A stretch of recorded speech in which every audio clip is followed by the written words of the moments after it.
తనపై కక్ష కట్టారంటూ సింగరేణి కార్మికులకు సంచలన లేఖ విడుదల చేసిన ఎమ్మెల్సీ కల్వకుంట్ల కవిత.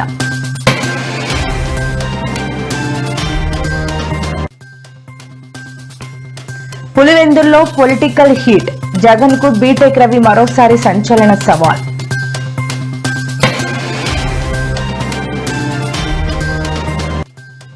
వినాయక మండపాలు ఏర్పాటు చేసే వారికి పలు కీలక సూచనలు జారీ చేసిన తెలంగాణ పోలీస్ శాఖ.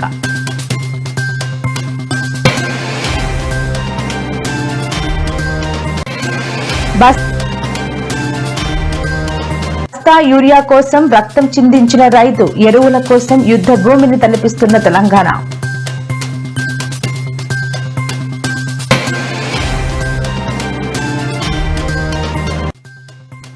నేడు తిరుపతి కలెక్టరేట్ వద్ద తీవ్ర ఉద్రిక్తత, ప్రభుత్వం పెన్షన్లను తొలగించడంతో ధర్నా చేస్తున్న దివ్యాంగులు.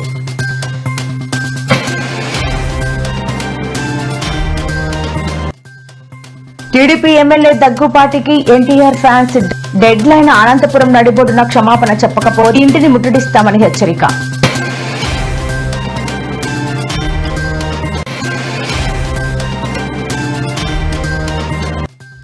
కర్నూలు జిల్లాలో విషాదం, ఒకే రోజు 6 విద్యార్థుల మృతి.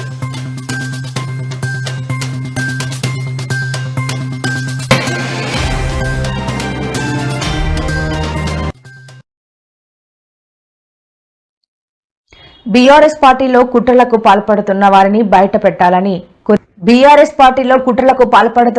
బయటపెట్టాలని కోరితే తనపైనే కక్ష కట్టారని ఆ పార్టీ అధినేత కుమార్తె ఎమ్మెల్సీ కల్వకుంట్ల కవిత ఆరోపించారు. టీవీజీకేఎస్ గౌరవ అధ్యక్ష పదవి నుంచి తనను తొలగించడంపై కవిత స్పందిస్తూ సింగరేణి బొగ్గు గని కార్మికులకు కవిత బహిరంగ లేఖ రాశారు. రాజకీయ కారణాలతోనే ఈ ఎన్నిక జరిగిందని, కార్మికుల కోసం పోరాడుతున్న తనపై కుట్రలు చేస్తున్నారని ఆమె ఆరోపించారు. నల్గొండలో బీఆర్ఎస్ పార్టీ ఒక లిల్లీపుట్ నాయకుడు, నల్గొండలో బీఆర్ఎస్ పార్టీ నాశనం చేసిన ఒక లిల్లీపుట్ నాయకుడు ఆమెవరు ఈమెవరు అని మా గురించి మాట్లాడుతూ ఉన్నారంటే మరి ఆయనకు ప్రోత్సాహం ఇస్తున్నది ఎవరో కూడా ప్రజలు ఆలోచించుకోవాలి. ఇవాళ నల్గొండ జిల్లాలో ఒక సీటు కూడా రాలే. ఆయన సీటు సావు తప్పి కన్నులొట్టపోయిన చందంగా చివరి నిమిషంలో అనుకోకుండా గెలిచినటువంటి సీటు. ఎన్నడూ ప్రజా ఉద్యమాలు చేయలే. కేసీఆర్ గారు లేకపోతే మరి నువ్వెవరు? అది కూడా ఆలోచించుకోవాలి కదా. కేసీఆర్ గారు లేకపోతే బీఆర్ఎస్ పార్టీలో ఉన్న ఏ నాయకుడైనా ఎవరు? ప్రజలకు మనందరినీ పరిచయం చేసింది కేసీఆర్ గారే కదా. మనలో మనం కన్ఫ్యూజన్ ఉన్నప్పుడు ఇష్టం వచ్చినట్టు మాట్లాడుకోవచ్చా? ఈ లిల్లీపుట్ నాయకుడు మాట్లాడంగానే ఇంకో చిన్న పిల్లగాడు నిన్నగాక మొన్న మా పార్టీలోకి వచ్చిన వాళ్ళు కూడా ఎటుపడతట్టు మాట్లాడు. అసలు ఎవరు మీరు? మీకు తెలంగాణ ఉద్యమంతో సంబంధం ఏంది? బీఆర్ఎస్ అధికారంలోకి వచ్చినాక బీఆర్ఎస్లోకి వచ్చి పదవులు పొంది ఉల్టా నా మీదనే మాట్లాడతారా మీరు? మేము ఉద్యమం చేసిందే మీ మీద కదా. చిన్న పిల్లగానిలా ఉండు బాబు. నువ్వు పెద్దవాళ్ళ విషయాల్లో తలదూర్చకు, తెలియని విషయాల్లో అసలే తలదూర్చకు. నీ వెనకాల చాలా మంది ఉన్నారు అని అనుకుంటున్నావేమో. వాళ్ళ సంగతి కూడా ప్రజలకు వస్తుంది, తెలుస్తుంది. ఎప్పుడో ఒకసారి అన్ని బయటపడతాయి. ఒక ఆవేదనతో చెప్తున్నా, నేను ఉట్టిగా చెప్తలేను. రాజకీయం చేయొచ్చు కానీ ఇంత నీచంగా ఒక ఇంటి ఆడబిడ్డ మీద ఇటువంటి మాటలు మీరే అనిపించి స్పందించకుండా ఉంటారా? తెలంగాణ ప్రజలు ఊరుకోరు. నేను చెప్తున్నా.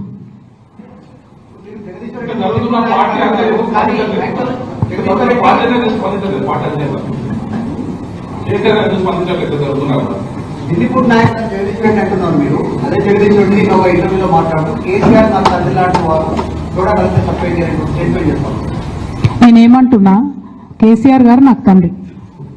వారికి నేను అంతరంగికంగా రాసినటువంటి ఉత్తరాన్ని బయటపెట్టి ఇటీవల తాను అమెరికా పర్యటనలో ఉండగా లేఖను బయటపెట్టారని, ప్రస్తుతం కూడా తాను అమెరికాలోనే ఉన్నానని తెలిపారు.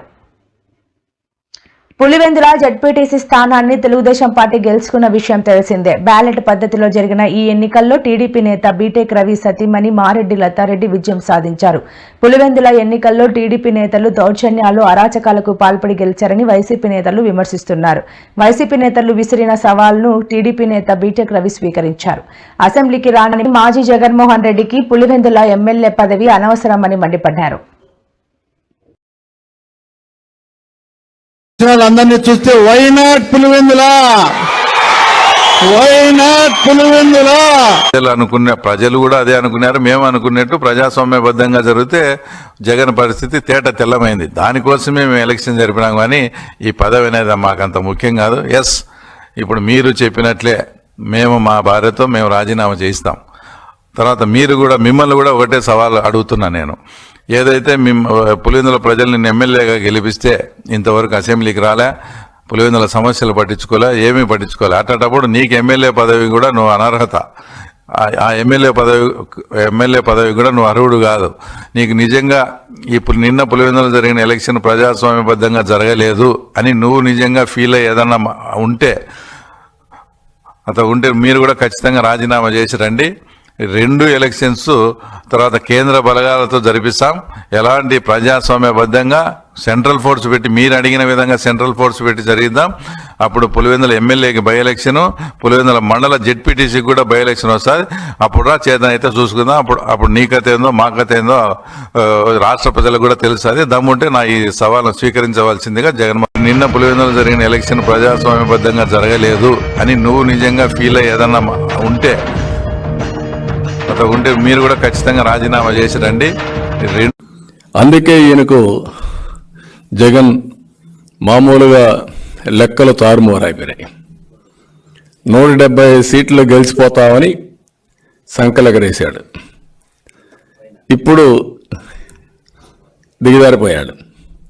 ఓటమి భయం పుట్టుకునింది తాడేపల్లి ప్యాలెస్లో. దానికోసం ఇప్పుడు 11 మంది ఇన్ఛార్జ్ ఒకటేసారి మార్చేశాడు. అంటే నాకైతే అర్థం కాల. 45 ఏళ్ళు నేను రాజకీయాల్లో ఉన్నాను, కానీ ఎమ్మెల్యేలకు మంత్రులకు ట్రాన్స్ఫర్లు ఉంటాయని నాకు తెలియదు ఇంతవరకు. వాళ్ళు ఎందుకుంటారు ఆ నియోజకవర్గంలో? వాళ్ళకి మీరు సీట్ ఇస్తారు, అక్కడ దోపిడీ చేసేసి అక్కడ అన్పాపులర్ అయిపోయి ప్రజలు ఎప్పుడెప్పుడు ఈయన వదిలించుకోవాలంటే ఆ పాపాన్ని ఇంకొక నియోజకవర్గానికి అంటగడతాడంట. ఇక్కడ చెల్లని కాసు అక్కడ చెల్లుతుంది. అంటే ఎంత బ్రహ్మాండి వీళ్ళకు. ఎక్కడికి పోతున్నారు మీరు?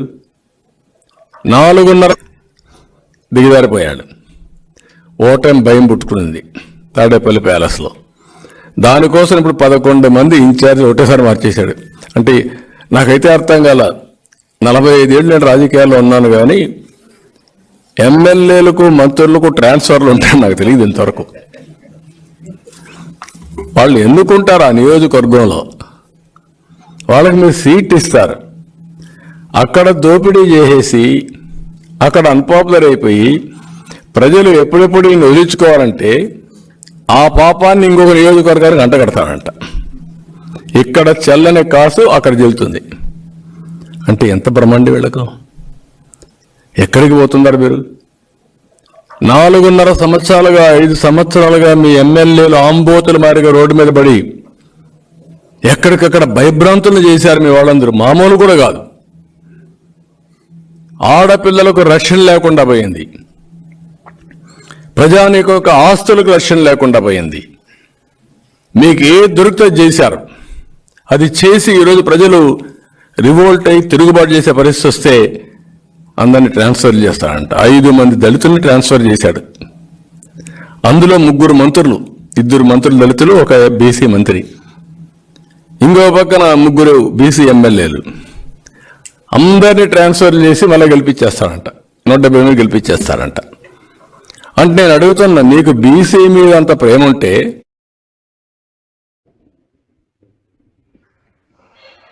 ఈ నెల 27 దేశవ్యాప్తంగా వినాయక చవితి ప్రారంభం కానుంది. ప్రస్తుతం అప్రమత్తమైన తెలంగాణ పోలీస్ శాఖ ముందస్తు చర్యలు తీసుకుంటున్నారు. మండపాలకు ఉపయోగించే విద్యుత్ కనెక్షన్ కోసం డీటీ కట్టాలని, సొంతంగా విద్యుత్ కనెక్షన్లు తీసుకోవద్దని, నిపుణులతో మాత్రమే ఆ పని చేయించుకోవడం సురక్షితమని పోలీసులు తెలిపారు.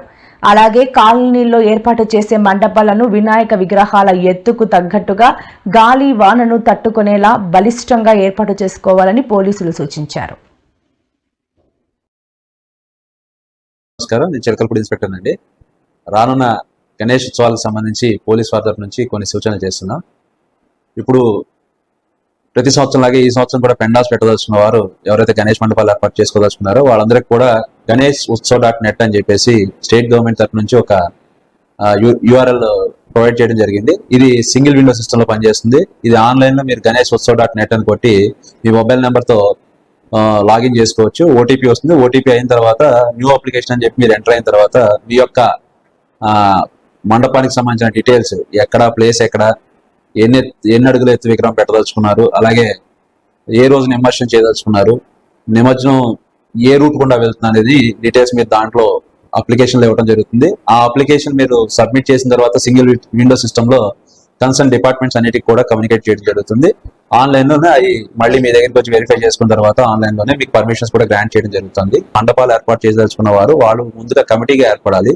ఆ కమిటీ యొక్క డీటెయిల్స్ పోలీస్ వారికి సబ్మిట్ చేయాలి. అలాగే కమిటీ అక్కడ ఉన్న మండపానికి సంబంధించి పూర్తి బాధ్యత వహించాల్సి ఉంటుంది.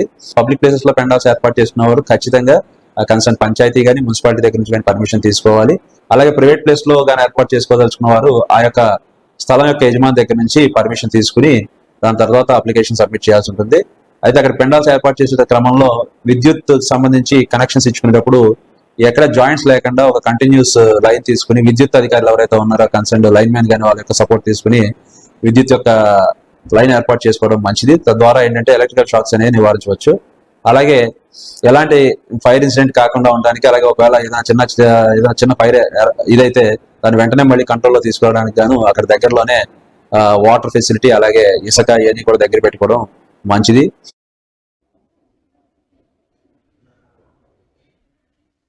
మహబూబాబాద్ జిల్లా మరిపెడ మండలం మల్లమ్మకుంట తాండాకు చెందిన అజ్మీరా లక్క విజయ అనే దంపతులకు 20 రోజులైనా యూరియా దొరకడం లేదని ఇవాళ ఇస్తున్నారని తెలిసి భార్యాభర్తలు వచ్చి క్యూ లైన్ లో నిలబడ్డారు. అయితే లక్కకు గతంలో పక్షవాతం వచ్చి ఇబ్బంది పడుతున్నాడు. అదే బాధలో యూరియా కోసం గురువారం రాగా లైన్లో నిలబడి ఒక్కసారిగా సొమ్ము సిల్లి మెట్లపై నుంచి కింద పడటంతో తల పగిలి తీవ్ర గాయమైంది. వెంటనే అక్కడ ఉన్న సిబ్బంది లక్కను ప్రభుత్వ దవాఖానాకు తరలించారు. ఈ లైన్ లో నిలబడలేకపోతున్నాం. సీనియర్ సిటిజన్ ప్రభుత్వం ఇంట్రెస్ట్ తీసుకొని కోట రిలీజ్ చేస్తే బాగుంటుంది. అనవసరంగా పబ్లిక్ వేరే పని చేసుకోకుండా ఇలా లైన్ లో నిలబడాల్సి. ముందు గవర్నమెంట్ ఉన్నప్పుడు ఇంత ఇబ్బంది లేదు. ఈ కాంగ్రెస్ వచ్చినాకనే చాలా ఇబ్బంది అవుతుంది. ఎప్పుడు ఇన్నేళ్ల నుంచి లైన్ అయిపోయింది. ఈసారి ఫస్ట్ టైం రావడం లైన్ లో సీనియర్ సిటిజన్ లేదు. ఈ ఏజ్ లో మేము నిలబడి చూసుకోవాలంటే ఎంత కష్టం. గత 15-20 రోజుల నుంచి రైతులు యూరియా లేక ఈ మన అసోసియేషన్ లో చుట్టూ తిరుగుతున్నారు. రాత్రి 2 గంటల నుంచి ఇక్కడ మేము అందరం పడిగాపులుగా వచ్చినాము. ప్రభుత్వానికి ముందస్తు ప్రణాళిక లేకపోవడం వల్ల ఇలాంటి పరిస్థితి ఏర్పడింది. రైతులందరూ అక్కడ పంటలు ఊర్లో ఇచ్చిపెట్టి ఈ రోజు వచ్చి రోడ్డు మీద చూడండి, మీరు ఇక్కడ ఎంతమంది పబ్లిక్ చూస్తారు. 2 గంటల నుంచి తిండి తిప్పలు లేకుండా ఇక్కడ వెయిట్ చేస్తున్నారు. ప్రభుత్వాలు ఇప్పుడైనా కళ్ళు తెరి చూసి వీళ్ళందరికీ యూరియా సరఫరా చేయాలని, రైతులందరికీ యూరియా సరఫరా చేయాలని మేము డిమాండ్ చేస్తా ఉన్నాము. ఎన్ని రోజులని వాళ్ళు కూలీనాలు చేసుకునేటోళ్ళు ఆ పనులు ఇచ్చిపెట్టి ఈ రోజు రోడ్ల మీద తిరగాల్సిన పరిస్థితి. ఇది ఎందుకంటే గత ప్రభుత్వంలో ఇంత పరిస్థితి లేకుండా ఈసారి ఎందుకైందంటే రైతు కుటుంబంలో జన్మించిన మన ముఖ్యమంత్రి గారికి రైతుల గురించి తెలియకపోవడం చాలా విడ్డూరంగా ఉంది. ఇప్పుడు 5 ఎకరాలు ఉన్నోనికి 2 గంటల ఏరియా ఇస్తే ఏం జరగలేదు. మనం మన మనసులో పైన అంటే ఒక ఫుడ్ టైం తింటేనే కదా మనకు పైకి పట్టేది. ఆ చేను తిరుపతి కలెక్టరేట్ వద్ద ఉద్రిక్తత చోటు చేసుకుంది. కూటమి ప్రభుత్వం తమ పెన్షన్లను తొలగించడంతో దివ్యాంగులు కలెక్టరేట్ ఎదుట నిరసనలు చేపట్టారు. ఈ క్రమంలో దివ్యాంగుల ఆందోళనకు వైఎస్ఆర్సీపీ తిరుపతి ఇన్ఛార్జ్ భూమన అభినయరెడ్డి మద్దతు పలికారు. దివ్యాంగులకు న్యాయం చేయాలని అభినయరెడ్డి డిమాండ్ చేస్తున్నారు. అలాగే తిరుమలలో బీఆర్ నాయుడు అనేక అరాచకాలు చేస్తున్నారని, బీఆర్ నాయుడు బాధ్యతలు చేపట్టిన తర్వాత టీటీడీ ప్రతిష్ట దిగజారుతూ వస్తోందన్నారు. టీటీడీ తప్పులను ప్రశ్నించే వారిని పనిగట్టుకొని వేధిస్తున్నారు అంటూ మండిపడ్డారు. టీటీడీ మాజీ చైర్మన్ భూమన కరుణాకర్ రెడ్డి.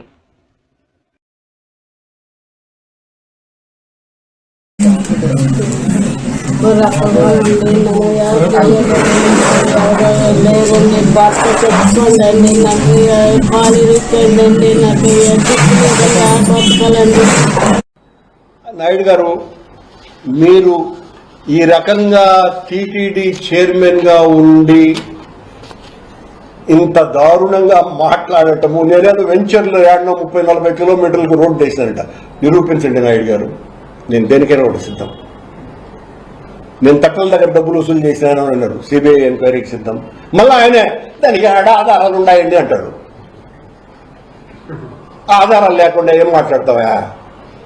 నేను నీ గురించి మాట్లాడాలంటే కోటి ఉన్నాయి, కోటి.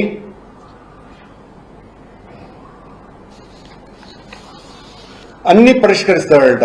ఈ శ్రీవాణి దర్శనము మధ్యాహ్నం 2 గంటల నుంచి ప్రారంభిస్తే భక్తులు ఏమైనా తగ్గిపోతారండి? దానికి ఏమైనా పెద్ద వివరణ ఇచ్చినాడు. ఉదయమే ఉండటం మూలంగా భక్తుల రద్దీ చాలా ఎక్కువ ఉన్నది. సాయంకాలం శ్రీవాణి భక్తులకు ప్రవేశం అని, సాయంత్రం శ్రీవాణి భక్తులకు ప్రవేశం కల్పిస్తే భక్తులు ఏమన్నా శ్రీవాణి భక్తులతో పాటు దూరం వచ్చేస్తారా? అలా అనాలోచితమైనటువంటి మాటలు. మీకు మీరు చాలా మేధావిగా మాట్లాడుకుని అనుకుని ఆ మేధావితనమంతా కూడా చూపిస్తే అక్కడ ఉన్నటువంటి వాళ్ళు ఐఏఎస్ ఆఫీసర్లు, శ్యామలరావు గారు కానీ ఆయన ఐఆర్ఎస్ ఆఫీసర్ వెంకయ్య చౌదరి గారు కానీ చాలా తెలివైన వాళ్ళు మిమ్మల్ని చూసి నవ్వుకుంటూ ఉంటారు. వాళ్ళు ఇలాంటి వాడు వచ్చాడండి. ఆవేదనతో కళ్యాణదుర్గం పట్టణానికి చెందిన ఉద్దీప్ సింహ అనే వికలాంగుడు పెట్రోల్ పోసుకొని ఆత్మహత్యాయత్నం చేశాడు. వెంటనే స్పందించిన తోటి దివ్యాంగులు పోలీసులు ఉద్దీప్ ను అడ్డుకున్నారు.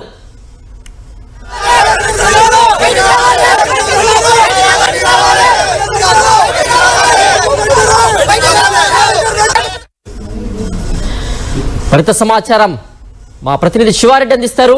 శివారెడ్డి, కళ్యాణదుర్గం పట్టణానికి చెందిన ఉద్దీప్ సింహ గత 4-5 మాసాల నుంచి సస్పెక్ట్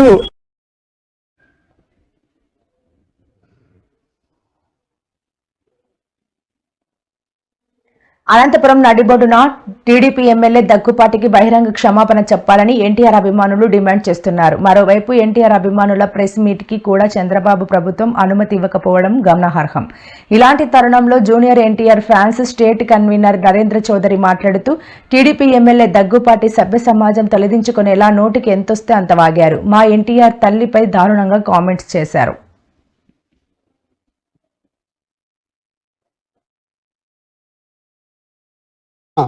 సదరు దగ్గుపాటి ప్రసాద్ అనే పెద్ద మనిషి బుద్ధి తెచ్చుకొని చేసిన తప్పును ఒప్పుకొని బేషరతుగా అనంతపురం నడిబొడ్డున క్షమాపణ చెప్పాలని, అలా చెప్పని పక్షంలో రాష్ట్ర వ్యాప్తంగా కాదు ఆయన ఇచ్చేస్తూ పార్టీ నుంచి సస్పెండ్ చేయాలని చెప్తూ, అలా చేయని పక్షంలో రాష్ట్ర వ్యాప్తంగానే కాదు దేశవ్యాప్తంగా ఉన్న యావత్ నందమూరి అభిమానులందరూ కూడా ఎన్టీ రామారావు గారి విగ్రహాల దగ్గర నిరసన కార్యక్రమము ఇవన్నీ రాస్తారోకోలు కూడా చేస్తాం రాబోయే రోజుల్లో.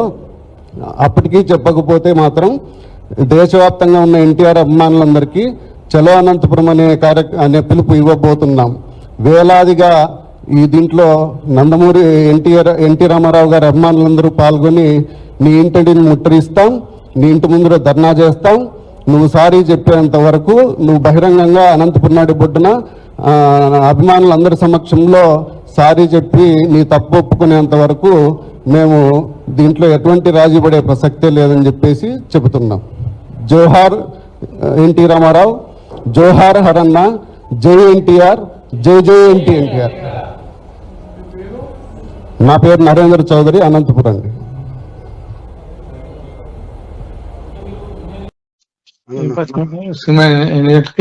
నాలుగున్నదనా 4 o'clock నా జైలు ముందు తీసుకు పెట్టించావు? మనమేమన్నా మామూలుగా వచ్చినాడన్నా నానా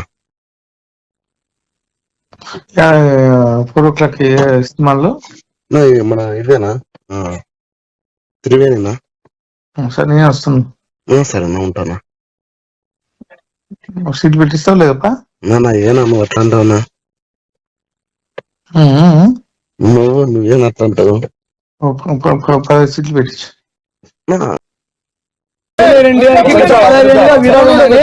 సో మా హీరోని ఎమ్మెల్యే గారు ఇష్టం వచ్చినట్లు ప్రవర్తించి మాట్లాడినారు. ఆయన ఏదో ఉద్దేశించి మాట్లాడారో మాకు తెలియదు. మా హీరోకి రాజకీయానికి సంబంధం లేదు. మా హీరో గత 15 ఏళ్ళప్పుడు చెప్పాడు, స్టేట్మెంట్ ఇచ్చాడు. తెలుగుదేశం పార్టీకి నా అవసరం ఎప్పుడు వచ్చినా నేను ఎప్పుడు వెళ్ళలో ఉంటానని చెప్పాడు ఆయన. అదే బాటలోనే మేము నడుస్తున్నాము, మేము సపోర్ట్ చేస్తున్నాం టీడీపీకి. మేము ప్రతి ఒక్కరు ఎన్టీఆర్ అభిమాని ఓట్లేశారు. మేము ఓటైంది ఈయన ఎమ్మెల్యే కాకుండా లేడు, మేము ఓట్లేసింటేనే ఆయన ఎమ్మెల్యే అంటాడు. అది కూడా దృష్టిలో పెట్టుకోవాలి ఎమ్మెల్యే గారు. అనవసరంగా ఎన్టీఆర్ జోలికి వస్తే బాగుండదు. ఇది ఒక్కసారి పొరపాటున ఏమైనా మాట్లాడామని మేము మొదలుపెట్టాము. 4 కాళ్ళ మధ్యలో పోయి క్షమాపణ కోరితే మేము ఒప్పుకోము. బహిరంగంగా మాకంటూ జిల్లా రాష్ట్ర స్థాయి కన్వీనర్ ఉన్నాడు, మా రాయలసీమ అధ్యక్షుడు ఉన్నాడు, ఎన్టీఆర్ ఫ్యాన్స్ ఉన్న టౌన్ లో వాళ్ళ ముందర వచ్చి ప్రెస్ మీట్ పెట్టి ప్రెస్ మీట్ ముందర ఆయన క్షమాపణ కోరాలని మేము కోరుకుంటున్నాం. రైతులకు అవసరమైన ఎరువులు సరఫరా చేయాల్సిన బాధ్యత కేంద్ర ప్రభుత్వానిదేనని మంత్రి పొన్నం ప్రభాకర్ అన్నారు. రాష్ట్రం నుంచి 2 కేంద్ర మంత్రులు ఉన్నా పట్టించుకోవడం లేదు. కేంద్ర మంత్రి బండి సంజయ్ ప్రాతినిధ్యం వహిస్తున్న కరీంనగర్ పార్లమెంట్ నియోజకవర్గంలో రైతులు రోడ్లపైకి వచ్చి ధర్నాలు చేస్తున్నారు. రైతులకు జవాబు చెప్పాల్సిన బాధ్యత బండి సంజయ్ పై ఉంది. ఎరువుల విషయంలో రైతుల్లో భయాందోళనలు సృష్టించి భారత రాష్ట్ర సమితి నేతలు రాక్షసానందం పొందుతున్నారు. యూరియా ఎవరిస్తే వాళ్ళు కోటేస్తారట. ఆయన 10 సంవత్సరాల మంత్రి. యూరియా తెలంగాణ ప్రభుత్వం నుంచి తయారు కాదు. యూరియా కేంద్ర ప్రభుత్వం ఆధీనంలో ఉన్నటువంటి మాట. ఇది ఉమ్మడి జాబితాలో ఉన్నటువంటిది కూడా కాదు, ఫెడరల్ సిస్టంలో. ఇది పూర్తిగా కేంద్ర రసాయనాల వ్యవహారాల శాఖ మంత్రి ఉంటాడు, రాష్ట్రాలలో ఉండరు. దీని పంపిణీ అంతా కూడా fertiliser government of India secretary online ద్వారా చేస్తూ ఉన్నాడు. ఈ సందర్భంలో తెలంగాణకు వివక్షపూరితంగా, ఉద్దేశపూర్వకంగా ప్రభుత్వాన్ని బదనాం చేయాలి. ప్రభుత్వం ఒకవైపు ఉచిత మహిళలకు బస్సు, 200 యూనిట్ల ఉచిత విద్యుత్, ఆరోగ్యశ్రీ 5 నుంచి 10 లక్షల రూపాయలు అనుమతిస్తారు. 6 చిన్నారులు మృతి చెందడంతో చిగలిలో విషాదం నెలకొంది.